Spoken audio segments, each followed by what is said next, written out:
ഒരു പെണ്ണിനോട് ഈ ഭർത്താവിനെ കുറിച്ച് ചോദിച്ചാൽ ഓളൊന്നും പറയില്ല. നല്ലവൻ. തന്റെ ഭർത്താവിന്റെ രഹസ്യങ്ങൾ പുറത്തു പറയാറില്ല.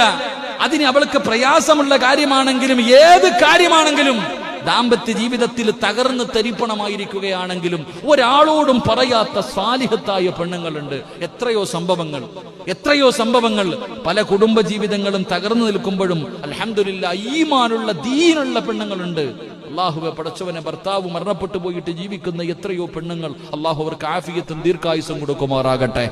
അള്ളാഹു അവരുടെ ഈമാൻ അള്ളാഹു നിലനിർത്തി കൊടുക്കുമാറാകട്ടെ.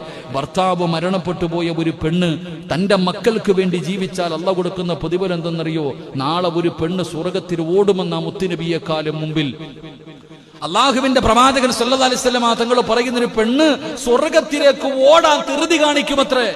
അള്ളാഹുവിന്റെ പ്രവാചകൻ സ്വർഗം തുറക്കാൻ നിൽക്കുമ്പോ ഒരു പെണ്ണ് ധൃതി കാണിക്കാവോ? ആദ്യം ഓടാൻ ആരെന്നറിയോ? എവിടേക്കാ നീ ഓടുന്നത്? നബിയേ, എന്റെ ഭർത്താവിനെ കാണാൻ. ഏത് ഭർത്താവ്? ചെറുപ്പകാലത്ത് തന്നെ ഭർത്താവ് മരണപ്പെട്ടു പോയി. വിവാഹം കഴിക്കാൻ ഒരു പ്രായമുണ്ടായിരുന്നു. പക്ഷേ മക്കൾക്ക് വേണ്ടി ജീവിച്ചു. ആ പെണ്ണിന് സ്വർഗമുണ്ടെന്ന് നബി മുഹമ്മദ് മുസ്തഫ സല്ലല്ലാഹു അലൈഹി വസല്ലം